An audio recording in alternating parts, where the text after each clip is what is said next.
Tudo bom, querido? Como é que vai? Olá. Passa para mim, Israel. Seja bem-vindo, viu? Tudo bom para você. Você vai falar em seguida ao Paula, tá? Paula, já passaremos imediatamente a palavra ao Paula, secretário do Audiovisual do Ministério da Cultura.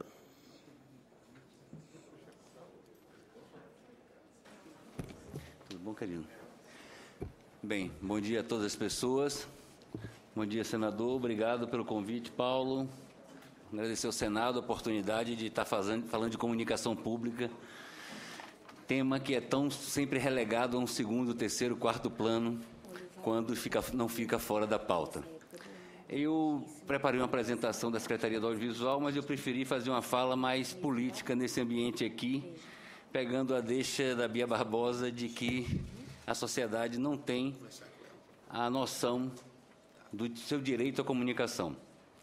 Então, eu acho que tem muitas questões legislativas, muitas questões financeiras, econômicas, tecnológicas, mas nós temos representantes aqui desses setores e eu vou preferir fazer uma fala levantando um pouco da situação em que a gente se encontra e tentando levantar um pouco a moral desse momento, que é um momento de muitas perdas, mas que eu considero um momento importante na recomposição do campo público.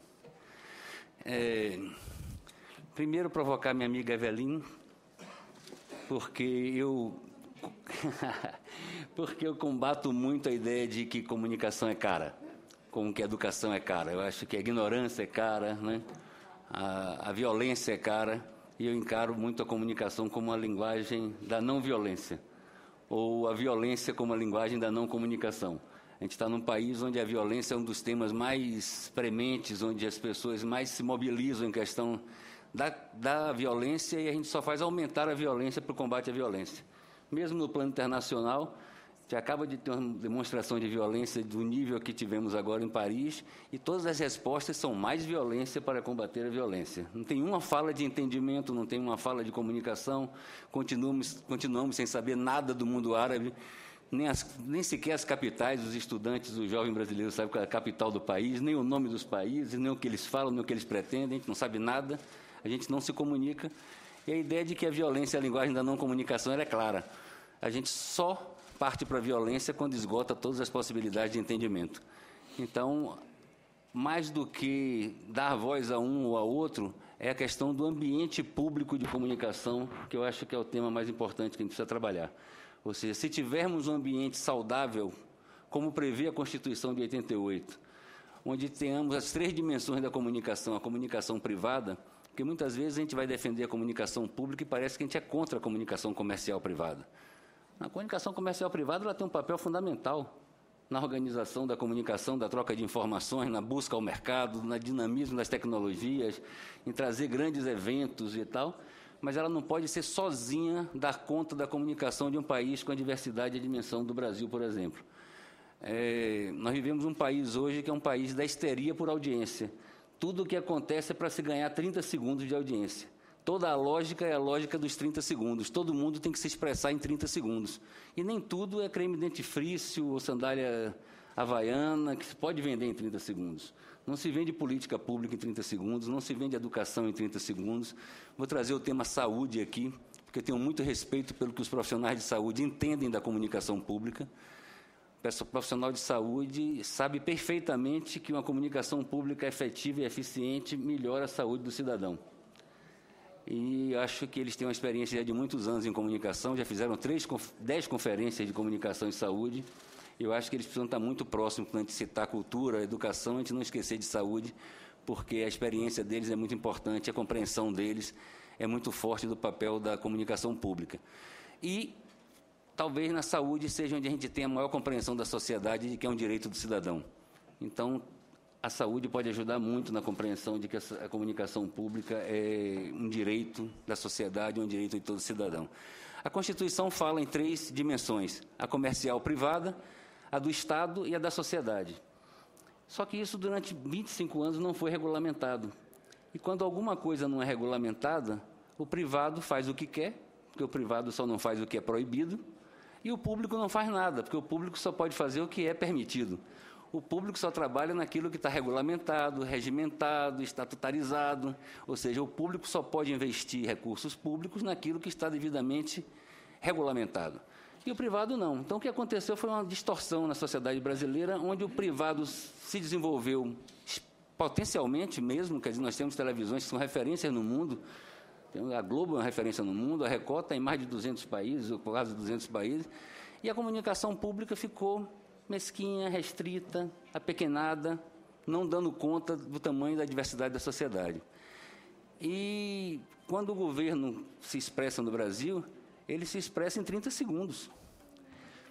Foi muito interessante na última eleição que eu vi o senador Álvaro Dias comentando o resultado da eleição e vi também o ex-governador Wagner comentando na Bahia e dizia assim, durante a campanha o governo pôde se expressar, pôde mostrar o que está fazendo. É quase uma loucura a gente pensar que o governo precisa ter uma campanha. Geralmente é a oposição que precisa da campanha para colocar seus pontos de vista, para colocar o que está realizando.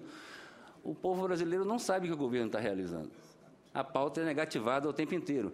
Mas, se a gente pensar na questão do ambiente, ou seja, da diversidade de falas, da ampliação da arena de discussão de política pública, eu acho que é esse o grande ganho que a sociedade pode ter com a comunicação pública. Ou seja, os desafios regionais, das cidades, do Brasil, do mundo, são desafios muito grandes. Um novo pacto está se apresentando, ou seja, da forma que está, a gente não consegue andar para frente.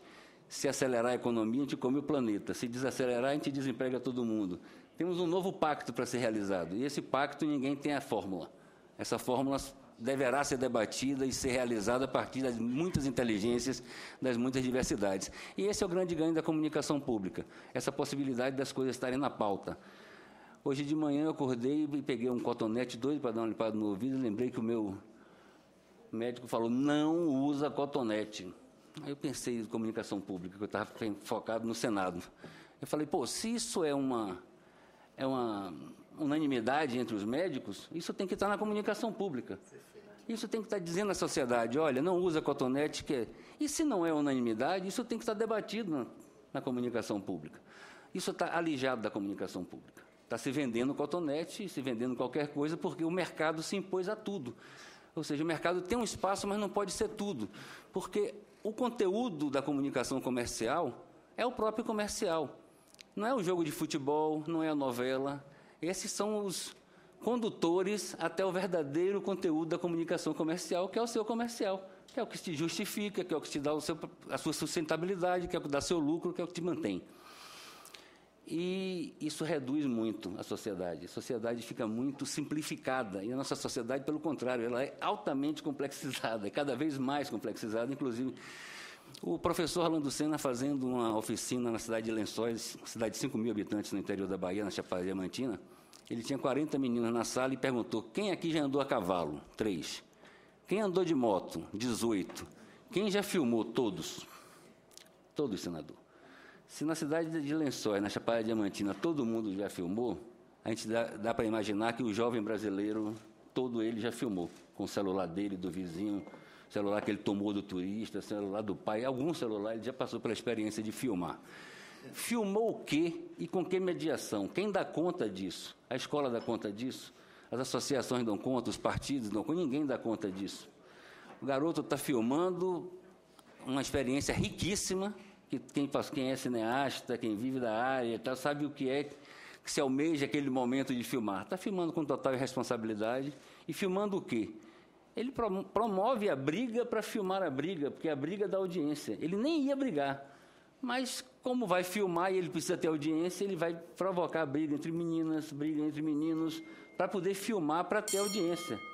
Então, essa é a realidade histérica da busca de audiência que a sociedade brasileira se encontra. Só que eu quero trabalhar na base do otimismo e quero tratar esse momento como um momento da recomposição do campo público de televisão.